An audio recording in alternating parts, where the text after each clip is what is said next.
Quiero compartir con ustedes, amados hermanos en Cristo Jesús, los puntos principales de la predicación del Evangelio por nuestro Señor Jesucristo y por los apóstoles, para que tú puedas tomar nota y los tomes en consideración cuando tú estés enseñando, cuando tú estés edificando el lugar al cual Dios te ha llamado a ministrar.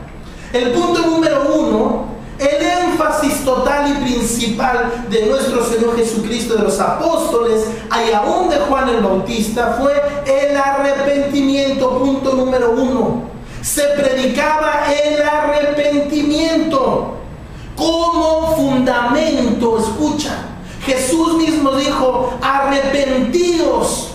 Así inició el Señor Jesús su ministerio, igual que Juan el Bautista. Arrepentíos y convertidos.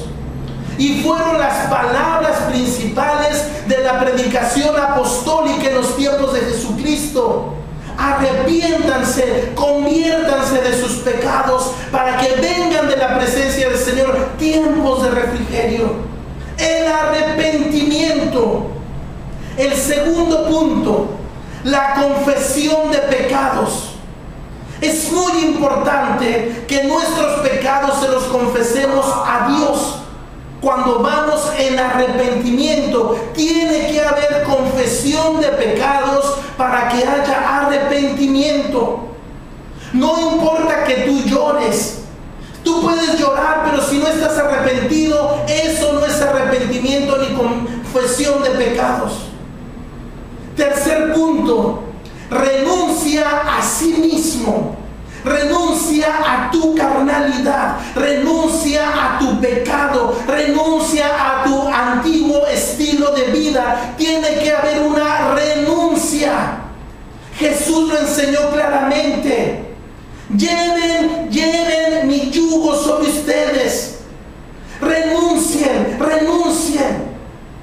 a su egoísmo, a su pecado, a su egolatría. Tiene que haber una renuncia.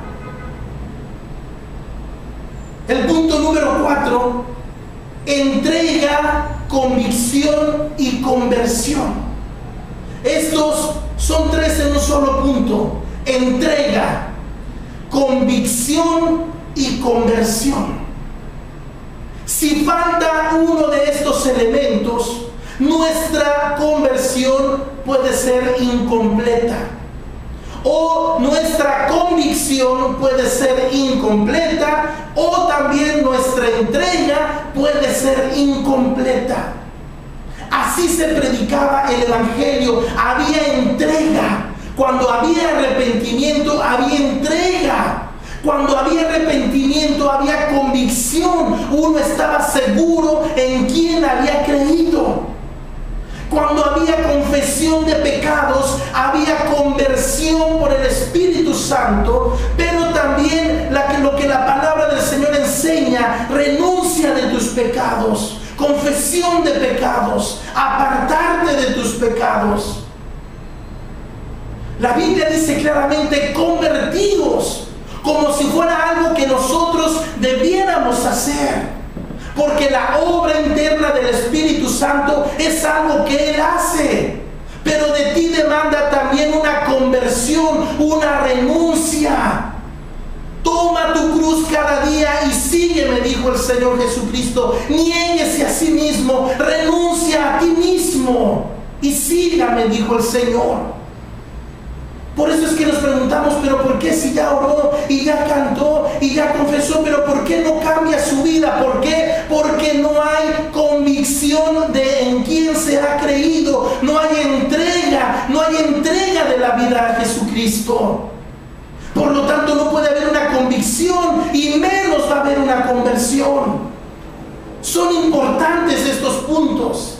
El punto número 5 es consagración. Y no debemos de confundirnos con la entrega, ni con la convicción, ni con la conversión. La consagración es a través de nuestra voluntad. Es una decisión de vivir en santidad.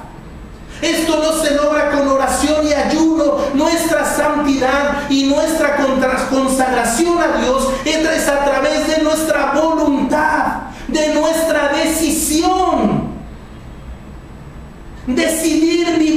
consagrados para la gloria de Dios. Por eso mucha gente ayuna, ora, lee la Biblia, pero no vive consagrado a Dios. ¿Por qué?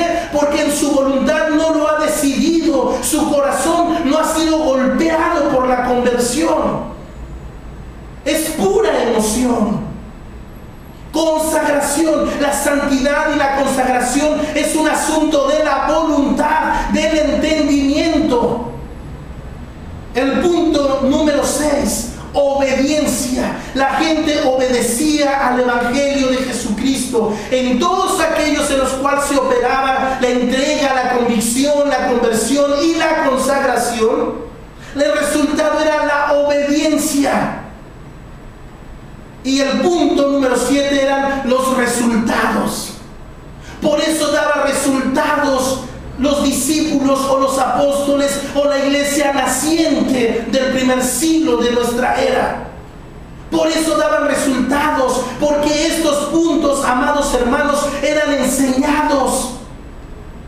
Arrepentimiento, confesión de pecados, renuncia de sí mismo, entrega, convicción, conversión, consagración, obediencia y resultados. Por eso es que la predicación del Evangelio en la iglesia naciente es tan diferente a esta iglesia del siglo XXI. Ya no se tienen los mismos intereses. Ya no se predica por amor y la salvación a las personas que van rumbo al infierno. Eso es desastroso para la iglesia de Jesucristo cuando los hombres empiezan a ver sus intereses y dejan de edificar. ¿Ustedes creen, amados hermanos, que Dios dejaría en nuestras manos pecadoras el poner los fundamentos de su iglesia? Jamás. Dios no haría eso. Por eso es que Dios se tomó Él como máxima autoridad de poner el fundamento de la iglesia, y es Jesucristo. Y ahora nos hace responsables a nosotros como siervos suyos de ver qué vamos a edificar sobre el fundamento, sobre la persona de nuestro Señor Jesucristo. Es interesante conocer esto. Es importante. ¿Por qué los cristianos de la iglesia primitiva se bautizaban inmediatamente después de creer en Cristo? ¿Por qué? ¿Qué los hacía tan diferentes? No es que esté mal dar cursos de bautismo, no está mal, pero es una buena pregunta. ¿Por qué ellos creían y de inmediato se bautizaban o eran bautizados? Esto es para que llame nuestra atención. También quiero compartirte los puntos que enseñan las Sagradas Escrituras por qué la gente se bautizaba inmediatamente. Si tú no olvidas los puntos que hace un momento te mencioné, si los tienes presente, bueno, a esos puntos anexa estos que te voy a dar. El punto número 1. La forma de predicar el Evangelio era con autoridad espiritual, no autoridad humana, no autoritarismo, autoridad espiritual. ¿Y cómo se reflejaba esa autoridad espiritual? En la conversión de las personas. Bendito sea el nombre del Señor, bendito sea el nombre del Señor. Ahí se reflejaba la autoridad espiritual, en la conversión, en la convicción y en la entrega de las personas, porque se predicaba con la autoridad espiritual de parte de Dios. Se predicaba con poder.